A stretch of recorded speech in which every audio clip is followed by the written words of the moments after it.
Bem-vindo ao PME Executivo Podcast. Um podcast que dá a conhecer histórias de sucesso de profissionais, empreendedores e fazedores, bem como as ferramentas de produtividade que utilizam no seu dia-a-dia. PME Executivo Podcast. No último podcast, estivemos à conversa com Frederico Fernandes, que está a desenvolver projetos relacionados com a aviação no Dubai. Apesar dos vários anos de experiência em gestão de projetos e eventos, marketing e consultoria a empresas na Madeira, o seu sonho relacionado com a aviação fez com que iniciasse o projeto News Avia. Foi através deste projeto, um site dedicado a notícias de aviação, que o levou mais longe, até o Dubai. No terceiro episódio, temos como convidada Ana Lesomblin, uma desportista madeirense apaixonada pela vida e por tudo o que os humanos conseguem alcançar. O mar, o vento e as ondas conhecem-na desde os 12 anos de idade e com eles aprendeu a ser resiliente, estar pronta para o inesperado, ser humilde e aprender com todas as situações que ultrapassa. O seu percurso profissional iniciou-se na área de sistemas de gestão da qualidade. Contudo, foi na área de gestão e desenvolvimento pessoal que o interesse pelo coaching falou mais alto, tendo criado a sua própria empresa, a Mindsurfing, onde desenha e implementa programas e ações de team building personalizados, bem como programas de coaching com executivos e com desportistas. Olá Ana, antes de mais, muito obrigado por teres aceito este desafio para participares no PME Executivo Podcast. Não sei se sabes, mas és a primeira mulher a participar no PME Executivo Podcast e para mim é um orgulho entrevistar-te, pois contas com experiências de vida muito interessantes que são uma fonte de inspiração e motivação para muitos. Boa tarde, Tiago. Obrigada. Eu é que tenho a agradecer o convite. Para mim é uma honra fazer parte deste teu projeto e é com muito prazer que partilho a minha experiência, o meu percurso. E eu quero que seja mais que me vais perguntar. Muito bem, obrigado Ana, desde já. Começando aqui por uma área que eu sei que é muito querida para ti, que é o desporto. Porque é que a vela é tão importante para ti e quais foram as principais lições que tiraste desta caminhada na vela, que se possa assim dizer? A vela é muito importante porque é o meu primeiro amor. E então o nosso primeiro amor, a nossa primeira paixão marca para sempre um espaço único no nosso coração. E não só é a minha primeira paixão, mas foi através de toda a vivência da vela que eu fiz inúmeras amizades que hoje em dia ainda mantenho, que viajei e conheci imensos países ao longo dos imensos campeonatos que fiz no meu percurso de competição e alta competição. É também a minha primeira ligação forte à natureza, ou seja, nós quando estamos no mar, estamos, dentro de um barco, é uma coisa artificial feita pelo homem, mas estamos sujeitos às vontades da natureza, do mar, do vento, das ondas, das correntes e, portanto, tudo isso é algo que é muito intenso dentro de mim e desde cedo, portanto, aos 12 anos comecei a velejar e desde cedo me apaixonei por toda aquela envolvência. Por outro lado, eu considero que a vela é a minha escola de vida. Às vezes quando me perguntam, mas então, tu onde é que consideras que aprendeste a ser gestora ou, enfim, outras coisas que em termos profissionais vou fazendo? Formalmente eu digo que aprendi a ser gestora no meu curso de Engenharia e Gestão Industrial, mas na prática acho que foi a vela que me ensinou a ser gestora. Muito bem. E porquê? Perguntas-me as principais lições. A primeira é precisamente essa, da gestão. Nós estamos em permanente gestão de recursos. Porque estamos fora do nosso ambiente natural, temos que gerir como é que vamos gastar a nossa energia, temos que gerir quais as opções, portanto, temos que tomar decisões, portanto, isso é a segunda grande lição da vela, ou seja, a tomada de decisão é permanente. E já agora, em algum momento na vela conseguimos entrar em piloto automático? Talvez depois de alguns anos de experiência. Piloto automático no bom sentido, ou seja, o estado de flow que falam os desportistas. Que eu já estou descontraído com esta situação, mas de repente pode aparecer assim alguma coisa. Isso já te aconteceu, por exemplo? Sim, eu acho que as duas coisas depois acabam por funcionar, por acontecer em simultâneo, ou seja, como em qualquer outra atividade, outro desporto que se faça a dada altura, a aprendizagem passa para um modo subconsciente e, portanto, há coisas que nós vamos fazendo e agindo dentro de um barco, quase sem pensarmos de uma forma consciente. Sim. Mas nós temos de estar sempre a ajustar, porque as ondas estão sempre a mexer. Exatamente. Por outro lado, se estamos em competição, temos que tomar sempre atenção, não apenas o que nós fazemos, mas o que fazem os nossos adversários. Estamos em permanente momento de tomada de decisão, em que muitas delas correm bem, muitas delas correm mal, muitas delas correm muito mal. Pois. Aprendemos que, de facto... E no fim está tudo certo, porque no fim podemos sempre aprender, mesmo das nossas más decisões ou más opções, se procurarmos depois refletir e perceber o que é que aconteceu ali, nós podemos sempre aprender e podemos sempre crescer. Por outro lado, aprendemos que também que não tomar decisões também é uma tomada de decisão. Quando nós no mar hesitamos e não sei se vou virar agora ou se vou prolongar este bordo ou se vou virar mais à frente e hesitamos, isso também é uma tomada de decisão, porque mais à frente o contexto já é diferente e, portanto, os critérios podem já não ser os mesmos. Ou seja, tal como na nossa vida e no mundo da gestão, sobretudo, e sobretudo nos dias que correm, em que tudo é mais acelerado, os fatores que nós muitas vezes consideramos hoje para tomar uma decisão, amanhã podem já estar completamente diferentes. Portanto, e creio que foi muito essa aprendizagem que trouxe da vela. E, por fim, talvez a mais importante, a resiliência, a capacidade de se adaptar continuamente, de se ajustar às situações, de conseguir, ok, há um plano, existe uma tomada de decisão, seguimos esse caminho, mas não correu bem, temos que mudar tudo e começar tudo de novo e perceber que é mesmo assim, que não há nada de errado, que se não for assim é que não vamos sobreviver. E acho que isso cada vez mais no nosso dia-a-dia é uma realidade e temos de facto que procurar ser o mais resiliente possível. Muito bem. Já deste aqui uma entrada à tua formação, mas qual é a tua formação de base? Eu sou licenciada em Engenharia e Gestão Industrial pelo Instituto Superior Técnico. Muito bem, nada talvez tem a ver essa formação com o que estás a fazer agora? Sim, quer dizer, vamos lá ver o seguinte, tudo é um percurso, não é? Cada passo, cada decisão que nós tomamos na nossa vida, cada caminho que vamos percorrendo é um caminho que nos leva onde nós estamos hoje. Por isso, se formos separar e perceber o que é que está na componente base, até hoje em dia, na componente base do curso de Engenharia e Gestão Industrial, com aquilo que eu faço hoje em dia na área do coaching, desenvolvimento de equipas, da facilitação, se calhar não tem nada a ver, mas se calhar foi esse o percurso que me trouxe até aqui. É verdade. Por isso, não sei. Em termos de percurso profissional, onde é que tudo começa? Se bem que eu cada vez mais acredito que não é possível nós separarmos o profissional do pessoal e, portanto, eu se calhar teria que responder que o meu percurso profissional começou de facto quando eu fui para a Vela aos 12 anos, porque toda a aprendizagem começou aí, mas aquilo que nós chamamos formalmente o percurso profissional é logo a seguir a terminar o meu curso, portanto no ano 2000, em que integro os quadros do Grupo Ser Lima, que foi uma empresa fundada pelo meu pai. Ok, muito bom. E, portanto, foi um percurso perfeitamente natural para mim, integrar esta organização, onde estive quase 13 anos.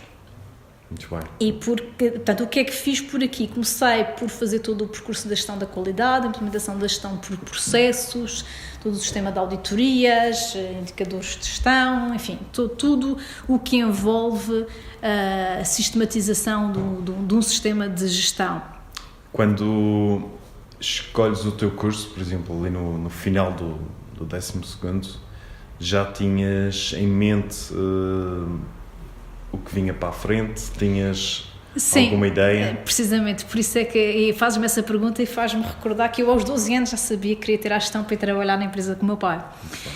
E costumo dizer que tirar o curso de Engenharia e Gestão Industrial foi a minha primeira grande decisão de gestão, porque gestão toda a gente faz. Todos nós fazemos gestão, temos que gerir as nossas coisas, a nossa casa, gerir é tomar decisões, é pegar no que existe e tomar decisões. Mas ninguém minimamente comum, não é?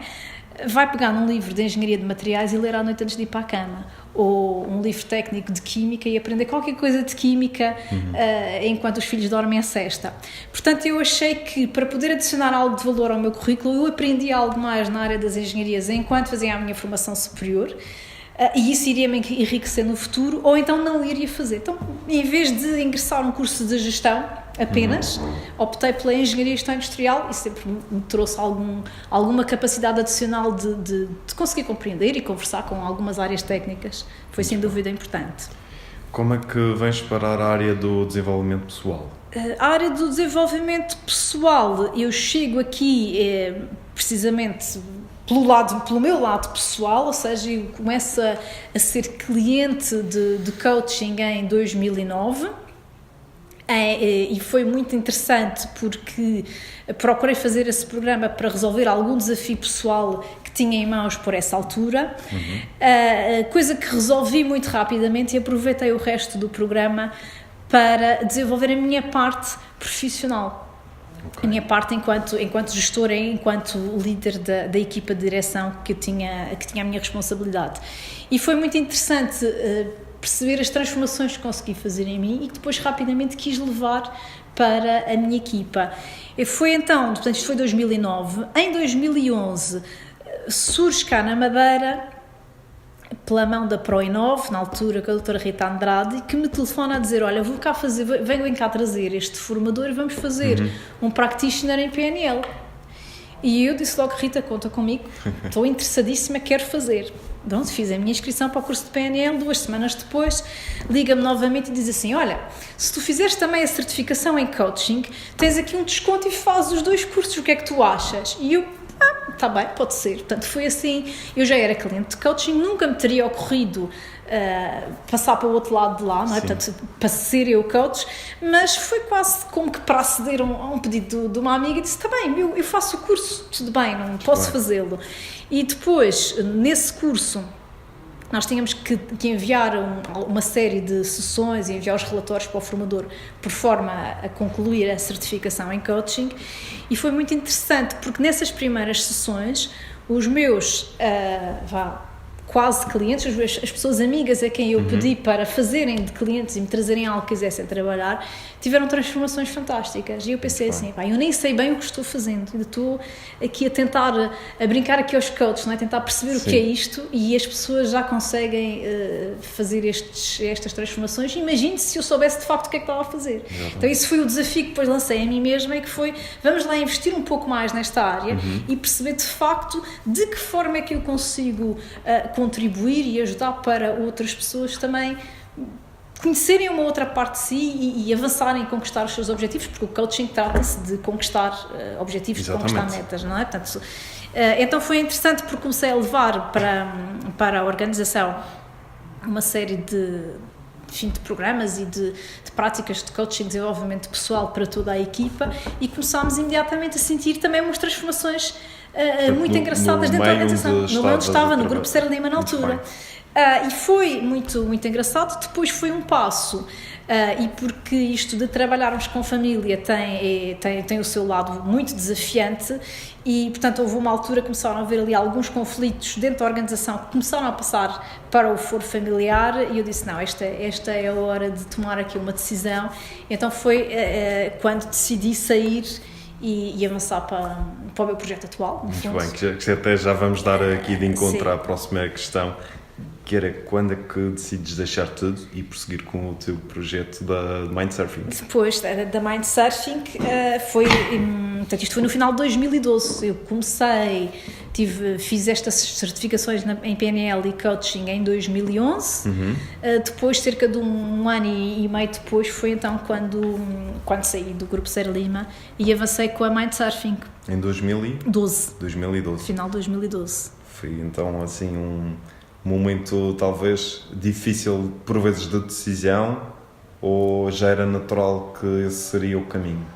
Foi um momento difícil. Eu acho que todos nós, enquanto seres humanos, temos uma necessidade de segurança, uma necessidade de caminhar em terreno conhecido. Mas, por outro lado, é no terreno desconhecido que nós crescemos e que nós evoluímos fora da nossa zona de conforto. E é aí que se realizam os sonhos, não é? Ou seja, nós, para conseguirmos realizar os nossos sonhos, e muitas vezes os sonhos não têm qualquer explicação lógica ou sequer mental, é algo que nós sentimos dentro de nós e tem que acontecer.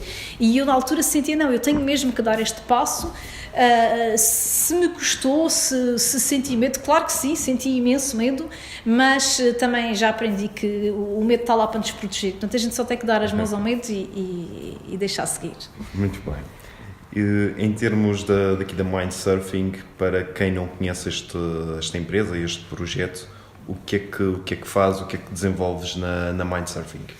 Na Mindsurfing procuro desenvolver equipas e pessoas de uma forma divertida, através de jogos, brincadeiras e, sempre que possível, na natureza. 3 áreas principais de atuação. Projetos de team building, em que aqui são feitas atividades ou no exterior ou no interior, depende de cada projeto. Só que estas atividades são sempre direcionadas para qualquer propósito ao nível de competências que a organização queira trabalhar. Portanto, não são as atividades só por si, mas sim aquilo que se pretende desenvolver nas pessoas e nas equipas através dessas atividades. Dá sempre um propósito por detrás do próprio desenhar dos jogos e das brincadeiras e daquilo que se vai fazer. Isso é uma das áreas. Outra das áreas são os jogos corporativos, ou que em inglês também se pode chamar do Serious Play, e é aqui que entra toda a área da facilitação, em que eu maioritariamente tenho trabalhado com uma metodologia que é o Lego Serious Play. Certo. Mas também outros jogos, o Points of View e toda uma outra série de dinâmicas em que o que nós procuramos fazer é ajudar a que as organizações consigam pôr a inteligência de cada indivíduo ao dispor do coletivo, ao dispor daquilo que nos une, seja otimizando reuniões, por exemplo, em muitas organizações as pessoas consideram que as reuniões são uma perca de tempo. Certo. E isso não é porque as reuniões sejam uma perca de tempo, é porque as reuniões não são bem dinamizadas, não são bem feitas, não são geridas de forma a que todos sintam que valeu a pena estar aqui. Eu estive aqui esta meia hora ou esta hora, mas eu resolvi as minhas coisas, ou ouvi uma partilha, ou contribuí, e não, a maior parte das pessoas sente... certamente uma má condução, talvez, da reunião, e por vezes não existe um propósito. Precisamente, não existe um propósito.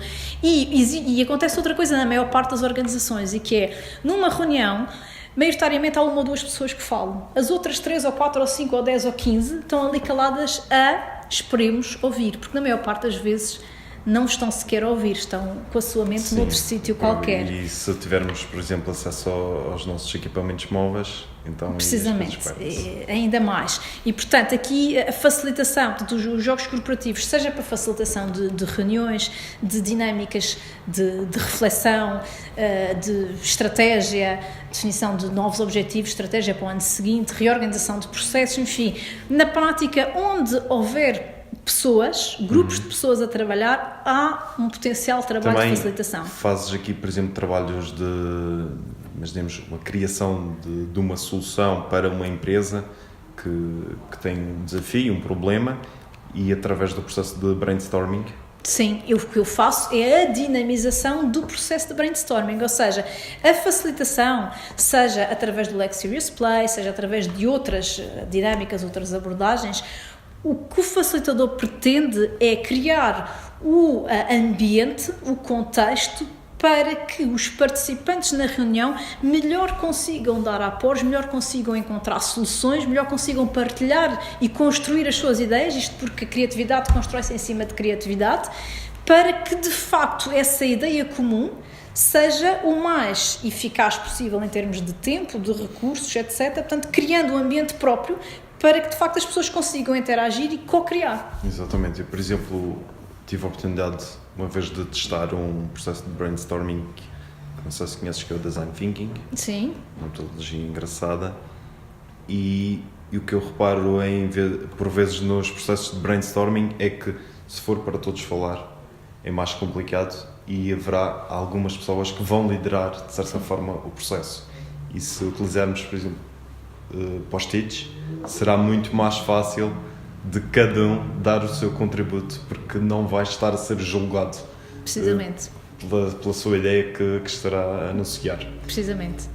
Em termos do Lego Serious Play, o que é isto e qual é a potencialidade desta ferramenta no desenvolvimento de equipas? O Lego promove a resolução de problemas em conjunto, em equipa, a construção de soluções, a definição a materialização de novas ideias. E o Lego tem uma característica interessante, que ele é 3 dimensões. E quando nós estamos a trabalhar com a metodologia do Lego Serious Play, nós estamos a trabalhar nos canais visual, porque estamos a ver as peças do Lego, no canal auditivo, porque são colocados desafios às pessoas de construção, mas depois existe uma partilha, portanto todas as pessoas que constroem, todas as pessoas partilham o que representa o seu modelo, ou seja, entramos no storymaking, storytelling. E existe um canal sinestésico, ou seja, nós através dos nossos dedos, e em que grande parte das ligações dos nossos dedos vão quase que direto ao nosso lado criativo, ao nosso cérebro, não é? Nós criamos como que uma forma de comunicar através do Lego. Portanto, intuitivamente a construção surge. Pois, porque existem pessoas que poderão não ser tão habilidosas ao falar, mas ao construir coisas, por exemplo, quem faz artesanato constrói coisas lindíssimas. Precisamente. E depois acontece outra coisa interessante, e que é conseguimos materializar conceitos como a confiança, a energia, enfim, conceitos que são completamente abstratos, mas que nós, ao materializarmos e ao partilharmos, conseguimos, por exemplo, perceber porque é que numa equipa às vezes existem conflitos. Porque as pessoas utilizam a mesma palavra, mas atribuem a essa mesma palavra significados distintos. Por isso é que muitas vezes nós temos aqui atritos e conflitos dentro da mesma organização, onde supostamente todos estão a lutar para o mesmo, mas depois entre si as pessoas sentem que eu puxo para a esquerda e tu puxas para a direita. Cada um a proteger o seu reino. Cada um a proteger o seu reino, sem se aperceberem que se estão mutuamente a prejudicar. Portanto, por outro lado, o Lego Serious Play, atenção, porque existem muitas coisas que se fazem com Lego. Portanto, existem muitas dinâmicas no ensino, na própria dinâmica das organizações, há muita coisa que se consegue fazer com os Legos. Isto que eu estou a falar é a mesma metodologia Lego Serious Play, da qual eu sou uma facilitadora certificada, e portanto, tem um enquadramento específico. Eu acho que é muito interessante tudo o que sejam coisas criativas, reorganização, dinâmicas de sistemas. Muitas vezes nós não nos apercebemos do impacto que uma determinada situação tem no sistema da organização, e ali conseguimos materializar e simular tudo isso. E quando implementas, já tiveste certamente a oportunidade de implementar esta metodologia, as pessoas não acham estranho começar aqui, de certa forma, a brincar com Legos? Eu devo dizer que tenho tido muito boa receptividade por parte das pessoas com quem tenho trabalhado. Portanto, até agora eu pessoalmente não deparei com nenhum resistente, ou seja, todas as pessoas que vieram aos trabalhos e às dinâmicas de Lego, todas anuíram muito rapidamente a brincar e até acharam graça, e agora vamos passar aqui um dia a brincar com Legos, mas como é que isto vai ser? Mas sei, por parte de outros colegas facilitadores, que por vezes aparecem pessoas que de facto acham, sobretudo quando são obrigadas pela sua chefia ou pela organização a ir àquele momento, que se sentem contrariadas e que acham que é uma verdadeira perca de tempo estar ali a brincar com Legos quando têm tanta coisa para fazer. A verdade, aquilo que me dizem os meus colegas, que não são muitos que já tiveram essas situações, é que ao fim de meia hora as pessoas estão alegremente a participar e a partilhar juntamente com os seus colegas. Portanto, tem tido boa aceitação. Muito bem. Há aqui um outro assunto que acho que é muito importante falar, porque deve ser, e certamente foi muito marcante na tua vida, que é, corrige-me se eu estiver errado na pronúncia, Maratón des Sables. Precisamente, esse francês está ótimo. Esse francês está 2016, a Maratón des Sables. No deserto do Saara.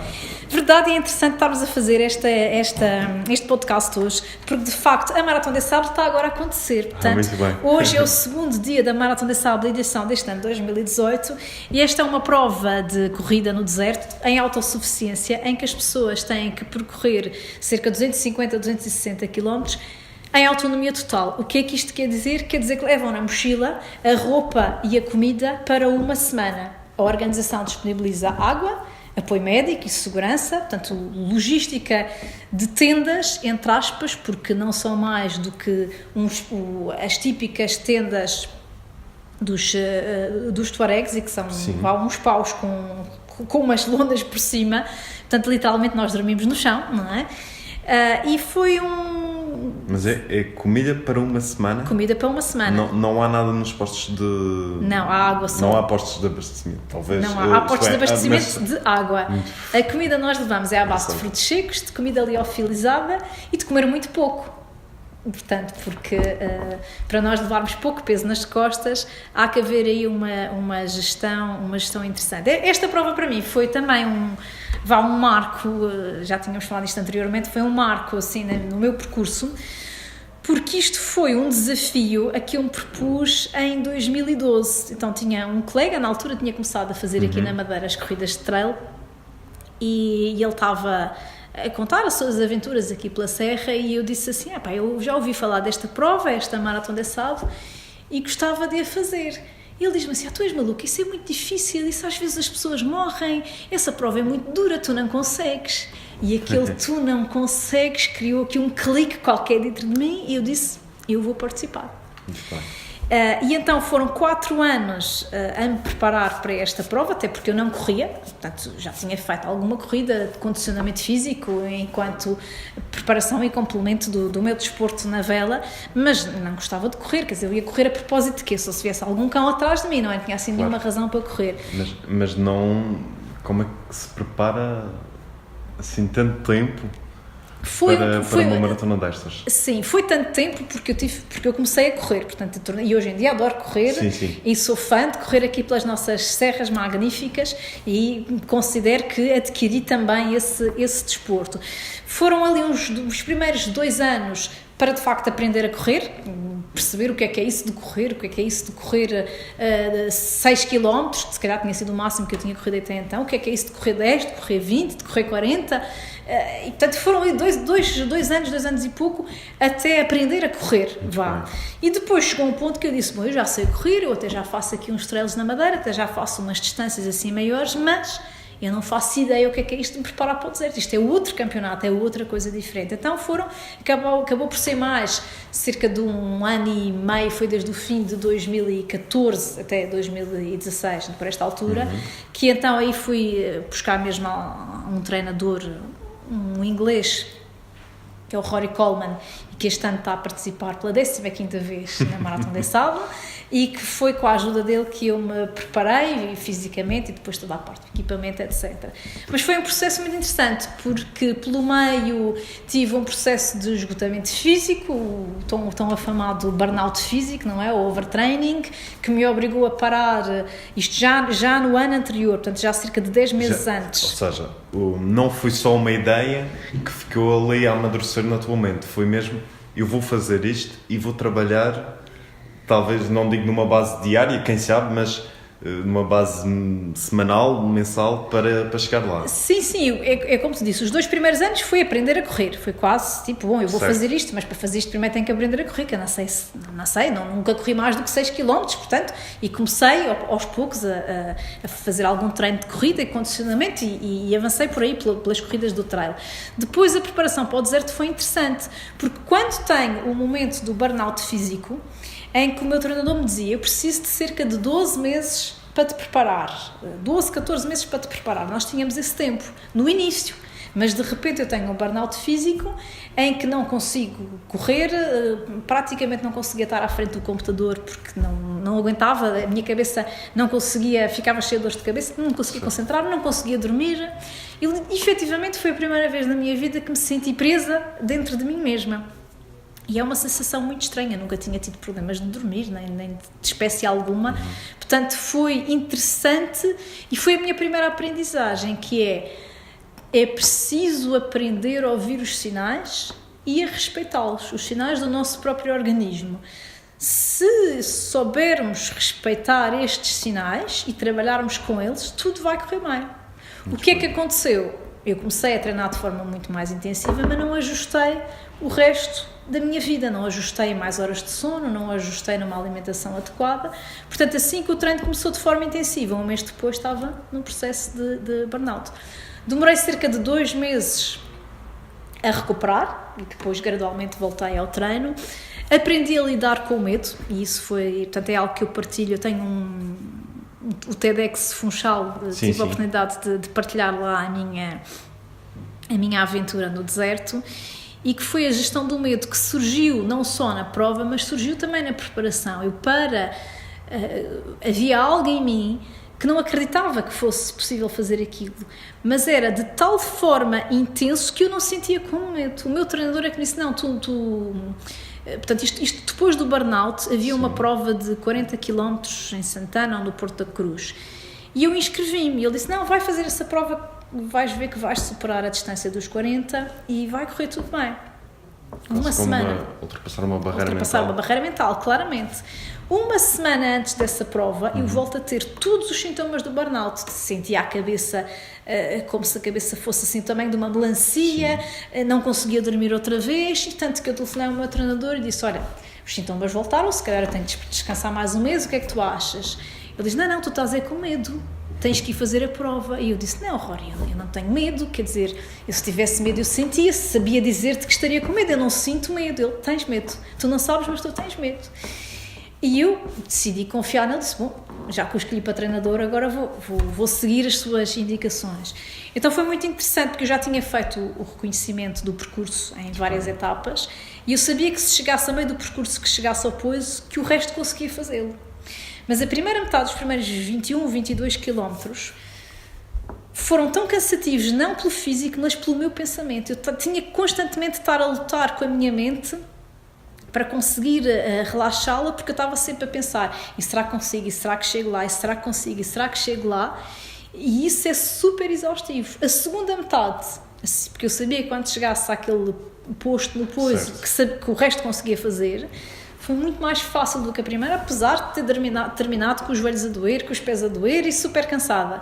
Mas terminei e de facto aquilo que eu aprendi é que existem coisas em nós que nós próprios não sabemos. Bem. E aqui sejam as super potencialidades que nós temos, mas como também sejam os super medos que por vezes nos limitam. E se nós aprendermos e aceitarmos que estas coisas existem, mesmo que a gente não as vivencie no dia-a-dia, é muito mais fácil depois encarar as situações. Depois, pronto, na própria maratona foi muito interessante, porque é de facto uma prova de desafio mental.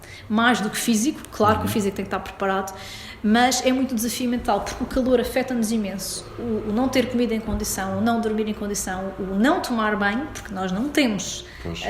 Temos que fazer a nossa higiene diária dentro da água que nos é alocada para beber. Portanto, aprendi a tomar banho com meio litro de água. É possível, não será o banho mais completo, mas é possível estarmos minimamente asseados com meio litro de água. E mais uma vez, a gerir recursos, a gerir quando é que tenho que beber água, quando é que tenho que comer, tenho que ter atenção a manter a temperatura do corpo estável, porque num instante entramos em golpe de calor e aí acabou a prova. Gerir a mente, porque há muitas etapas que são sempre iguais, muito monótonas. O peso nas costas eram cerca de 8 kg que eu tinha ao início, 8,5 kg. É imenso peso para transportar ao longo de 30, 40 km em 40 graus ao longo do dia. E não pode ser, obviamente, só corrida. É assim, no ano que eu entrei eram cerca de 1.100 participantes.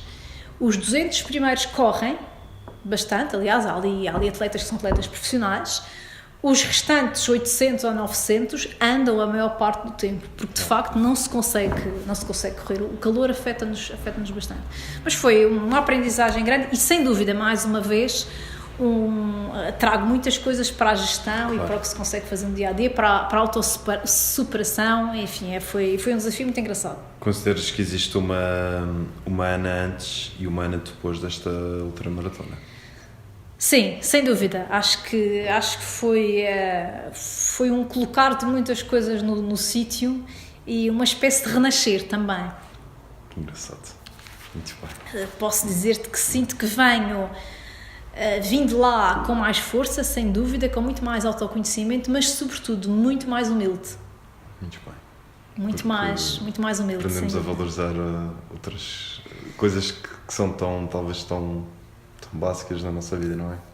E aprendemos a que, por mais que nós achamos que já sabemos fazer algo ou que somos muito bons nisto ou naquilo, vai sempre haver um momento na vida que nos vão mostrar ao contrário. Então, se nós nos permitirmos estar perante cada situação, cada momento, cada pessoa, a partir de um lugar de humildade, ok, eu até posso estar aqui a dar uma ação de formação a jovens com 10 anos, mas se calhar muitos daqueles jovens com 10 anos têm muito a me ensinar a mim. E se eu partir desse lugar de humildade, não é porque eu sou mais velha, porque tenho mais experiência, porque tirei mais cursos. Não, é uma pessoa diferente de mim. E se eu me puser desse lugar de humildade, tudo se torna mais fácil. Muito bem. E esta maratona dava para um podcast. Assim, dá para encher muitos podcasts só à volta desta maratona, sem dúvida. Muito bem. Entrando agora na área da produtividade, nos vários projetos que desenvolves, quais são as tuas funções, tarefas diárias, ou seja, como é que é o teu dia-a-dia de trabalho? Pronto, eu como acabo por trabalhar por projeto, portanto eu na Mindsurfing trabalho muito com projetos, portanto de desenvolvimento, de partilha, de ajuda com os meus clientes. Basicamente a minha atividade tem uma parte grande de divulgação, porque as pessoas têm que saber o que é que eu faço, claro. E também tenho que explicar o que é isto do coaching, o que é isto da facilitação, porque nem todas são coisas relativamente recentes, portanto nem todas as pessoas sabem o que é. Depois tenho uma fase de diagnóstico, ou seja, quando vou começar um projeto, procurar perceber de facto qual é a necessidade do meu cliente, daquela organização. A fase seguinte é a fase do desenho e da construção de uma solução, a qual é partilhada com o cliente. Eu acredito que este tipo de trabalhos de desenvolvimento das pessoas tem que ser feito em conjunto com a organização. Eu não sou nenhuma fada madrinha, não tenho nenhuma varinha de condão com soluções certas e mágicas para qualquer organização. Não, eu tenho as minhas ferramentas, a minha abordagem, mas gosto de fazê-lo e de construí-lo em conjunto com a organização, porque acredito que é assim que vamos chegar a uma solução mais eficaz. E depois temos uma fase de execução e acompanhamento, portanto, em termos dos trabalhos que faço. Muito bem. Qual a ferramenta que utilizas para a tua lista de tarefas? Utilizo 3 consoante o tipo de tarefa. Mas pronto, será o meu caderno, aqui está, não é? Indispensável. Indispensável, um caderno.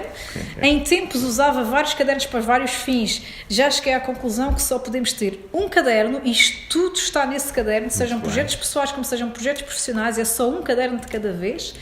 Utilizo também o Asana. Conheço, é uma ferramenta de gestão de projetos, exatamente, sim. E que até dá para equipas, não é? Precisamente, dá para equipas, e o calendário do Google. Ok, Google Calendar. Muito bem.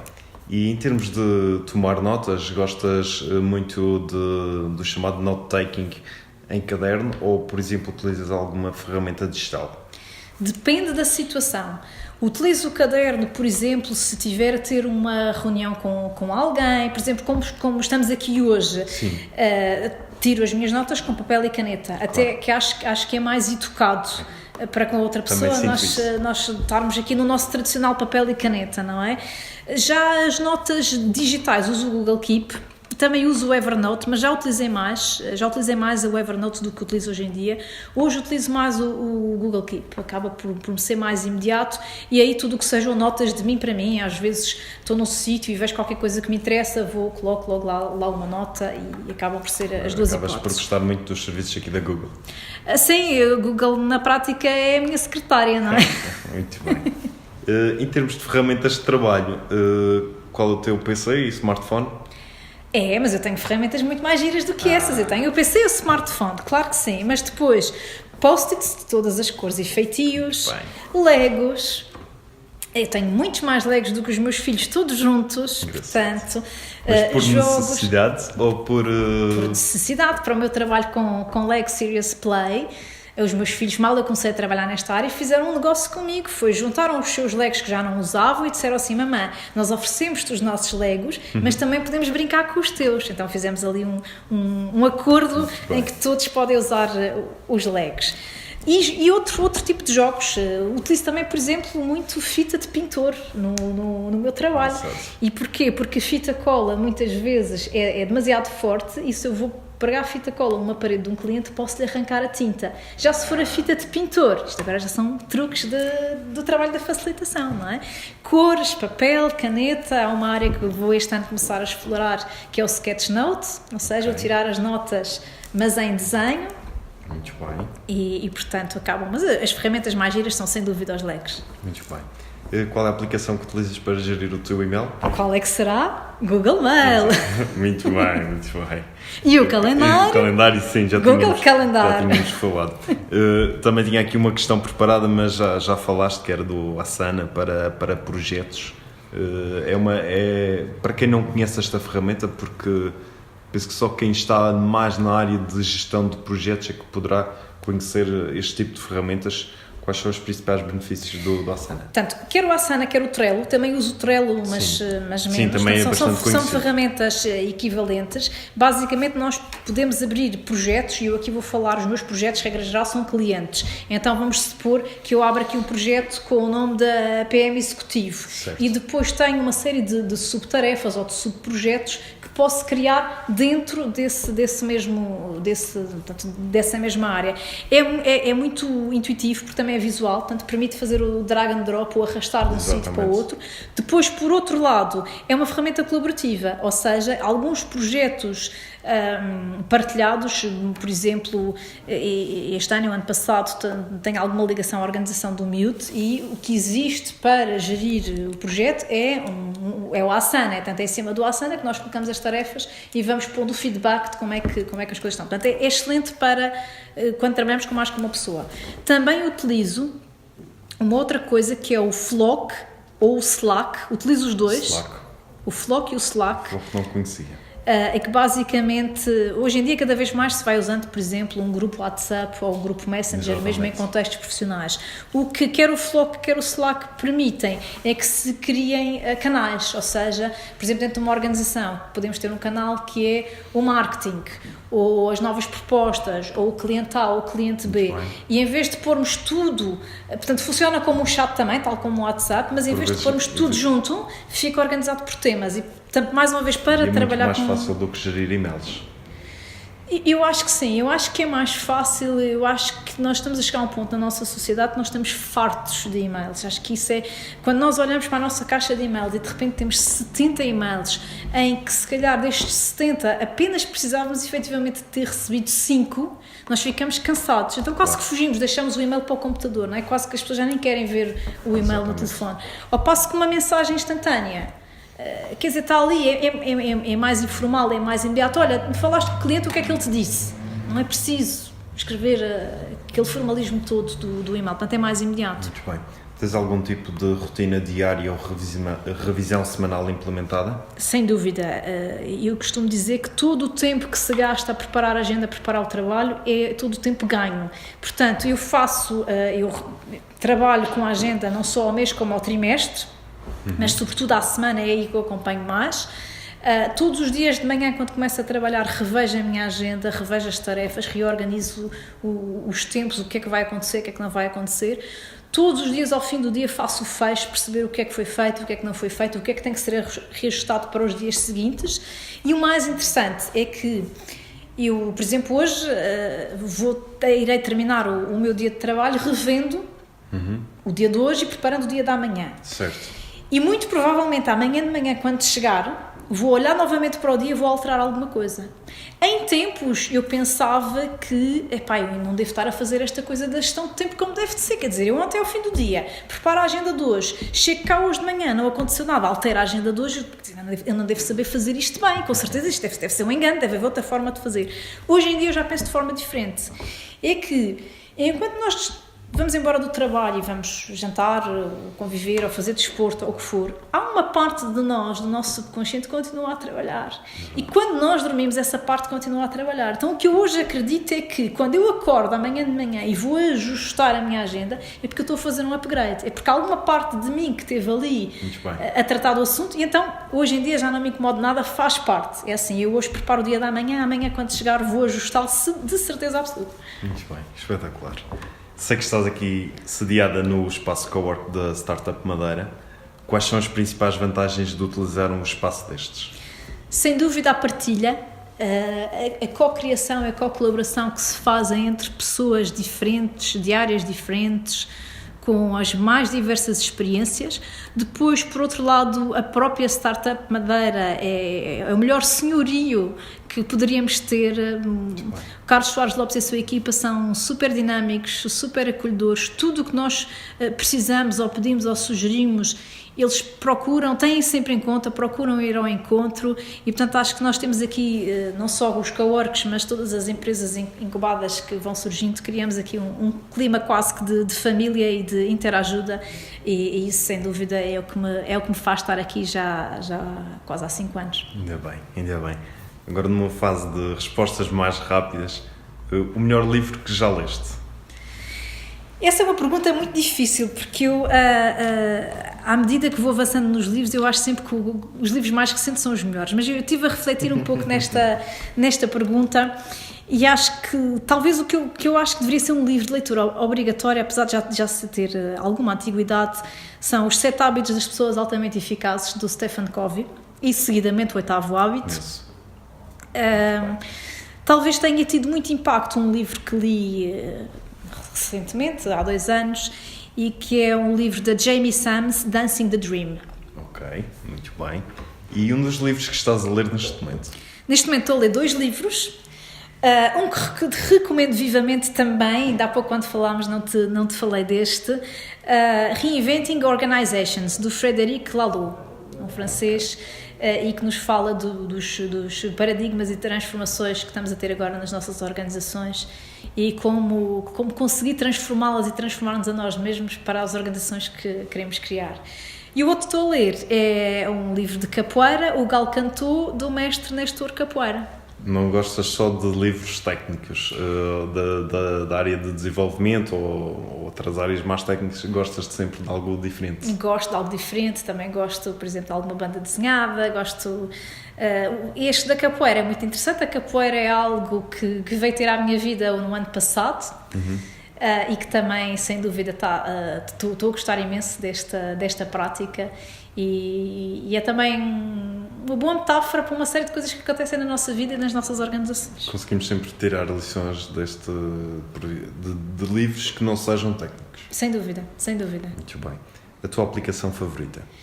Bom, uma assim sem grande graça, mas que de facto eu devo dizer que é a que me é mais útil, é o Audible, os audiolivros da Amazon. Portanto, eu sou, quando vou correr ou andar a pé, em vez de ouvir música, eu normalmente opto por ouvir livros de áudio. Muito bem. E assim a aplicação mais divertida é o PixArt. Pronto, é de imagem e consegue-se fazer ali algumas edições engraçadas. Muito bem. Um país a visitar? Eslovénia. Porquê? Está na minha lista de sítios a visitar há... Alguma coisa que te destaque? Sim, porque em 2006, numas férias que fiz com o meu marido em Cabo Verde, conhecemos um senhor da Eslovénia que nos falou de forma tão apaixonada do seu país que nós desde então dizemos temos que ir à Eslovénia. E por alguma razão, no último ano, este país tem aparecido outra vez nas nossas vidas, por isso, quem sabe, agora em breve vamos pegar na família e levar todos à Eslovénia. Dos nossos seguidores do PMI Executivo, onde é que te podemos encontrar nas redes sociais? Não sei se tens Twitter, Instagram, LinkedIn. Sim, tenho o Twitter, LinkedIn, Instagram e o Facebook. Qual é, neste caso, do Twitter e do Instagram? Isso já são perguntas difíceis, tenho que vir aqui ver. Espera lá, do Twitter, qual é que é o meu Twitter? Ana Umbelino 3. Muito bem. O LinkedIn será ana.umbelino. Depois o Instagram, creio que é Ana Leca Umbelino. E o Facebook também está com o meu nome, para ser mais fácil. Muito bem. Ana, só tenho a agradecer a tua disponibilidade, o facto de teres aceito este desafio. Partilhaste aqui imensas dicas, uma experiência brutal, que se possa assim dizer, de vida e também de projetos que estás a desenvolver em termos profissionais e também em termos pessoais. Foi um privilégio esta entrevista e acredito que todos os nossos seguidores vão gostar e tirar imensas notas deste podcast. Muito obrigado, Ana. Obrigada eu, Tiago, e que seja um projeto de sucesso também para a PMI Executivo e porque não arranjarmos aqui qualquer colaboração PMI Executivo e Mindsurf. Vamos a isso. Certamente, vamos a isso. Muito obrigada, um abraço. Okay, muito obrigado. PMI Executivo Podcast. Um podcast que dá a conhecer histórias de sucesso de profissionais, empreendedores e fazedores bem como as ferramentas de produtividade que utilizam no seu dia a dia.